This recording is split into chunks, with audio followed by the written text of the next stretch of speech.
When the late 60s, 70s permissive society came along and the free love and the flower power, I was a Jackson's too, man. I never got into the flower power thing. Whenever I went out in the street, even just to go up the street, my dad would never allow us to mess about and get into any kind of mischief at all. He always preached to us that we was different to other kids. We'd come off the fairground. We had to be respected. Most people prefer a well-cut, well-fitting suit to give poise and confidence.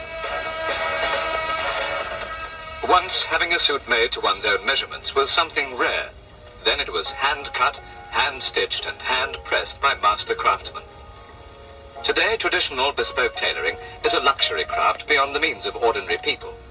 In any case, we used to go to Jackson's, get our suits made, all of us together, and then we'd get the train to Whitley Bay and we'd go to the Spanish City and spend the day in Whitley Bay, all dressed up like little men, I suppose. Of course, as we got older, then the fashions changed, but we always kept up with fashion. Newcastle Race Week in the early 30s, put on to coincide with factory holidays. Its origins go back nearly 300 years, when it moved to the town moor. In 1882, it relocated to Gosforth Park. The same year, a Temperance Festival was held at its old site. In time, that became the famous Hoppings. John Colleen had been born into a long line of showmen. Not only were the Hoppings a chance to catch up with old friends and relations, they were also an opportunity to replenish the coffers. The Hoppings was a must every year. Hoppings is the northeast. Fairgrounds, if you mention Fairground in the northeast, it's the Hoppings. It's the biggest travelling fair in the world. When I was a boy at the Hoppings, it was when the air was different. You could feel that summer was coming and you was going to go to Newcastle. The Hoppings started as a temperance festival. The idea was we're going to have a fairground and a festival where people can come with their families and there'll be no alcohol, no drink, no gambling, and do this one-off thing.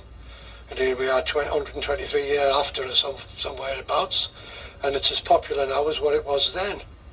The Hoppings in Newcastle Race Week was a tremendous affair. As a youngster, it was one of the highlights of the year, and one visited it as many times as you could until the pocket money ran out. I started off on the penny on the mat slides, where you went down from this tower, and then you graduated onto these big shuggy cars, I think they were called, but they were enclosed in mesh, and these things swung dramatically like some pendulum out of control, where it seemed as though the thing was going to go over the very top, and certainly your stomach felt as though it had. We used to make a point of going there as a family unit. The whole group of us would meet during the race week on a special day, and we'd enjoy taking a lot of sandwiches, and there we'd have a picnic, as well as the children would be on the swings. Not too many, mind you, because it probably threatens the time in those days, you know. All the lovely music going on was heaven to us children. The whole family. My dad would always get dressed up with a suit and his trilby hat on. My mother would put her hat on, and I mean, it was a great outing. Used to have dancing girls, used to sound a big gong and all the girls used to come out and stand, and then crowds of men around, and always that promise of what's going to go on inside, something beautiful is going to happen. peep shows, you know, so tame. You know, and I used to, the girl dancers. I'd love to get into the girl dancers, but get back, your father will go mad. You know? Yeah.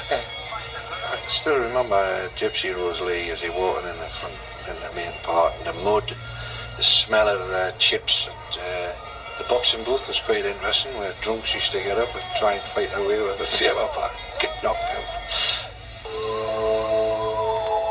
Freak shows promising much, the ugliest this and bearded that.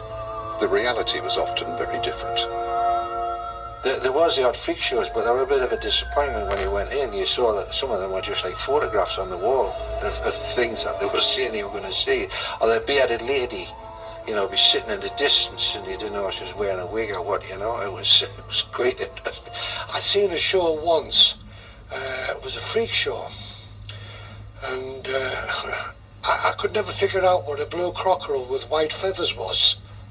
You know, it was the only one in existence, but it explained itself as being the only blue cockerel with white feathers. To me it was a chicken, but, you know, I suppose somebody went to see it.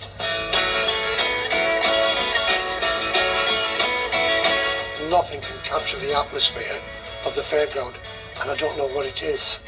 I don't know whether it's the smell of the diesel, the hot dogs, the candy floss, but it's just something that's so magical about a travelling fairground. I think basically you've got to be a showman. You've got to have what I've got in my blood, generations, to present what you're going to do. And showmen do that. Showmen can do that.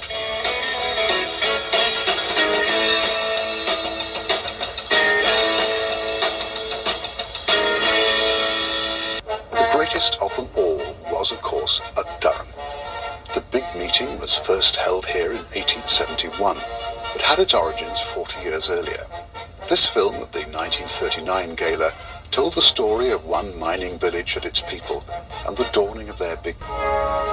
Some say it was the biggest unorganized demonstration in the world. Others that it was more like a Mardi Gras. It was both.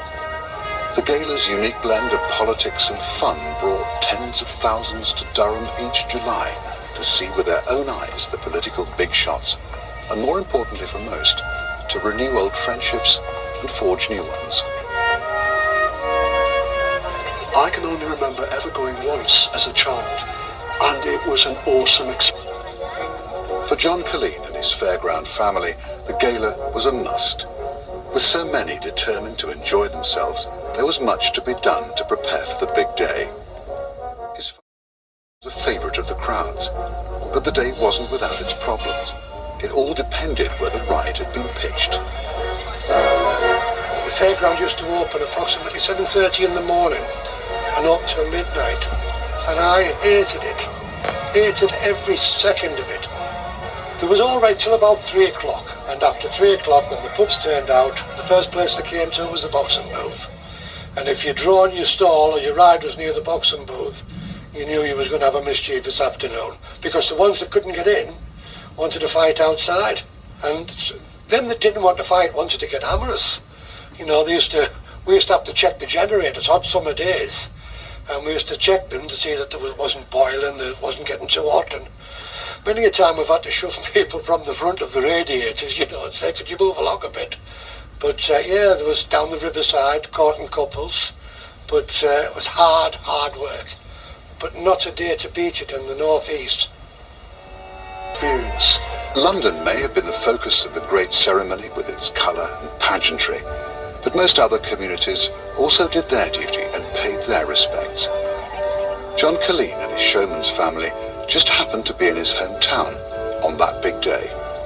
It was at Spennymoor birthplace when it happened in the Jubilee Park, and they decided to have a big party for the coronation, all the fairground kids, and shoved the cars to one side, set the tables out, big party type picnic thing for the coronation.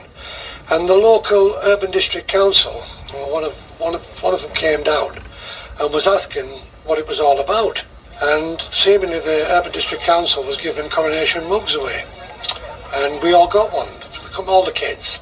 Lovely photograph of us holding our mugs, 20 children on it. The coronation was seen as a new beginning, the dawn of a new age, where the new generation would inherit all its